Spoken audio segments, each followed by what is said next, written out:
You're watching News 24 Live. I'm Nick Pawson. On Saturday, the Proteas lost their second pool game, this time against Pakistan, by 29 runs. However, they should still go through to the knockout stages. I'm joined in studio by former Proteas fast bowler Brett Schultz to unpack Saturday's match. Brett, thanks for coming in.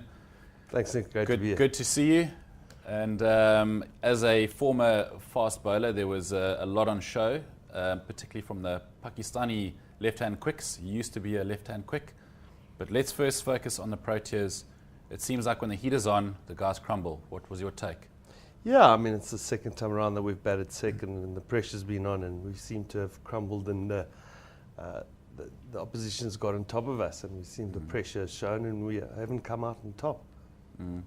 So do you think we have the right balance? I mean, going into the knockout phases, we've got one more relatively easy game against the United Arab Emirates. Is bowling the problem, is batting the problem, or is it merely just a mental game? I think it's a bit of both. I think the moment we're playing with whether we're going to play seven batsmen and have that fifth, sixth bowler between those batsmen, I think we've got the right format right now. I just think we might have to play around with the batting order, but obviously Quinton de Kock's battling, maybe bring him in at 3. But I think with Germany back, I think he needs to take more on the bowling side. But other than that, if Philander gets fit again and he fits in with Abbott coming in at 8, I think it's strengthened the batting lineup. So yeah, we're looking good if the full team is available.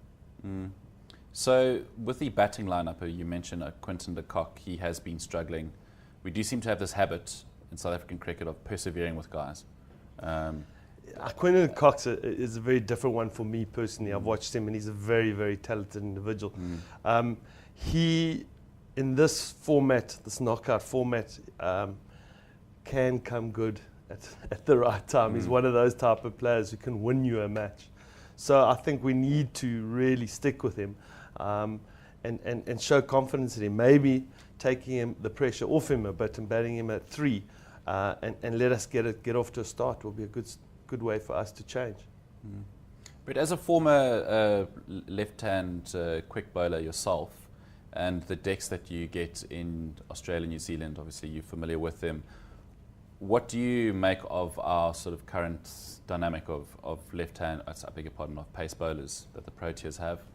Who really impresses you? Who sort of, well, I mean, any changes you would make?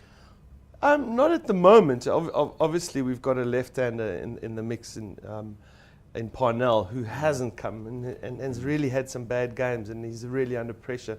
Unfortunately for us, he hasn't got his confidence and he isn't playing well. But I mean, in our top 2 strike bowlers in Morkel and Steyn, we've got probably the 2 best in the world, other than the Aussies with Johnson, and with Philander, and we've got a real good mix of players. We need them all to fire at once, though. We can't have individual performances. We need them to play as a unit.